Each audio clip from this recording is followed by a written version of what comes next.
একটা কাজ বারবার করার পরে যখন ওই কাজটাই ভুল হয়ে যায় কিংবা একটা জিনিস বারবার করার পরে যখন খুবই আগ্রহ দিয়ে করি, খুবই মনোযোগ সহকারে করি, যখন ওই জিনিসটা নষ্ট হয়ে যায় তখন আসলে খুবই খারাপ লাগে।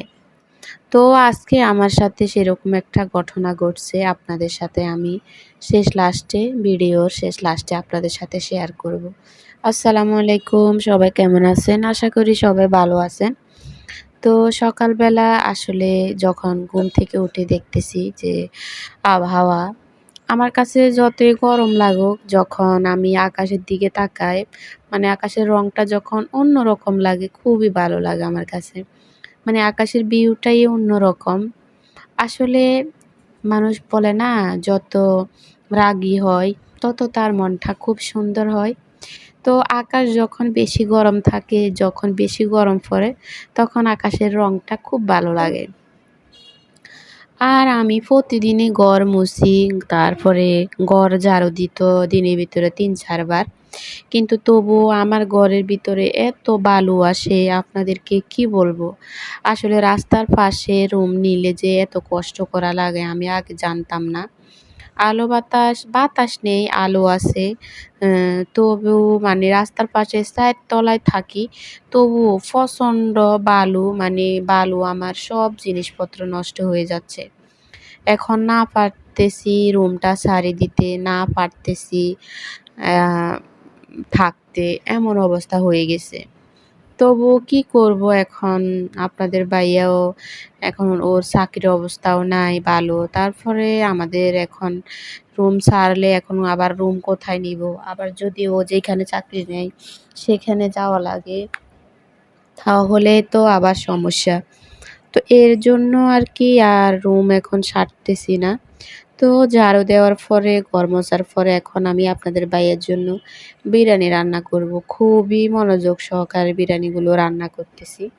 মানে অনেক ভালোবাসা দিয়ে, কারণ আমার বিরিয়ানিটা আমার শ্বশুরবাড়ি বলেন যতজনে খাইছে সবাই আমার বিরিয়ানিটা খুবই ভালোবাসে। মানে ওরা আমার বিরিয়ানির ফ্যান, আমার বিরিয়ানি ওরা অনেক পছন্দ করে।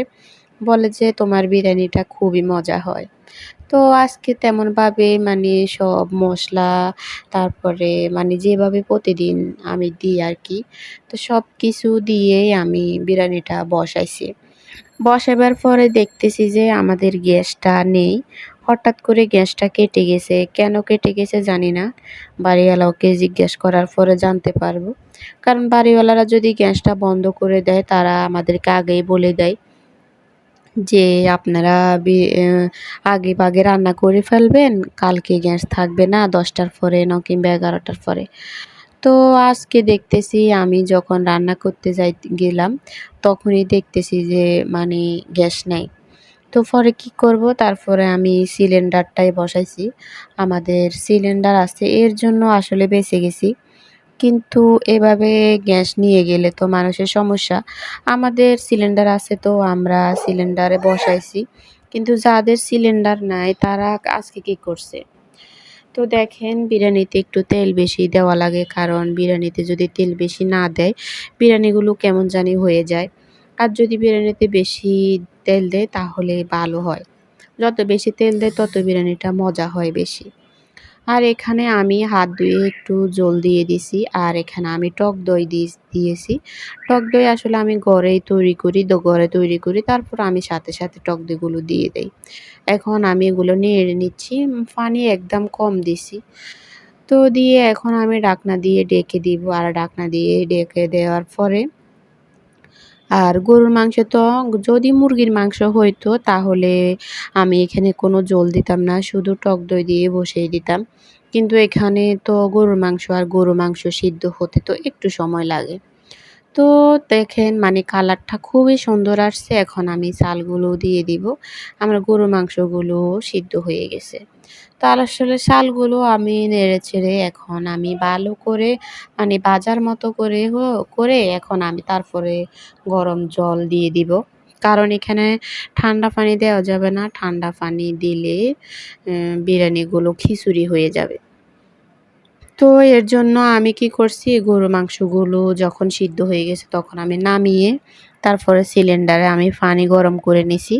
পানি গরম করে নেওয়ার পরে তারপরে আবার মাংসগুলো চুলাতে বসায় গরম হওয়ার পর আমি চাউলগুলো দিয়ে দিছি। তো এখন আমি পানি দিয়ে দিব। পানিও আমি কম দিছি, মানে পানি পরিমাণ মতোই দিছি।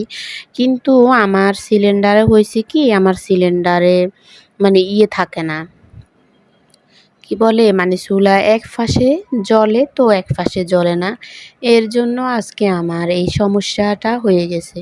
মানে যখন আমি বিরিয়ানিগুলো এমন দেখছি তখন আমার কাছে খুবই খারাপ লাগতেছে যে আজকে স্বামীর জন্য রান্না করতেছি। আপনাদের ভাইয়া আমার হাতের বিরিয়ানি খুবই পছন্দ করে, কিন্তু এখন বিরিয়ানিগুলো মানে হাতে ধরে নষ্ট হয়ে গেছে আর কি।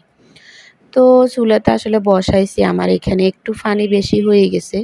মানে পানির পরিমাণটা আরেকটু কম দেওয়া উচিত ছিল, কারণ আমার চুলাটার গ্যাস একটু কম জ্বলে। তারপরে তার উপরে আবার মানে এখানে সমস্যা হলো কি, মানে আমার চুলায় ওই যে এক পাশে আগুন জ্বলে এক পাশে জ্বলে না। এর জন্য আমার চাউলগুলো মানে কোনো পাশে গরম হয়েছে তো কোনো পাশে হয় নাই। এর জন্য আমার মানে বিরিয়ানিটা শেষ পর্যন্ত একটু নরম হয়ে গেছে।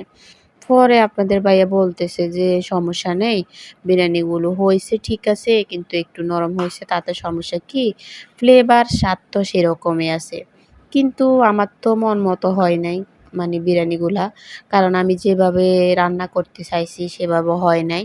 আর ওইদিন ঈদের দিন যেগুলা রান্না করছি এত মজা হয়েছে কি বলবো আপনাদেরকে। আসলে আমার বিরিয়ানি আমি রান্না করি বিধায় না, আমার বিরিয়ানি সবার কাছে ভালো লাগে। সবাই বলে যে আমার বিরিয়ানি অনেক মজা হয়, দোকানের চাইতে বেশি মজা হয়। তাই আজকে আমি মানে রান্না করার পরে এই অবস্থা হয়েছে আর কি। তো আপনাদের ভাইয়া তো চলে যাবে, এজন্য আমার খুব খারাপ লাগছে।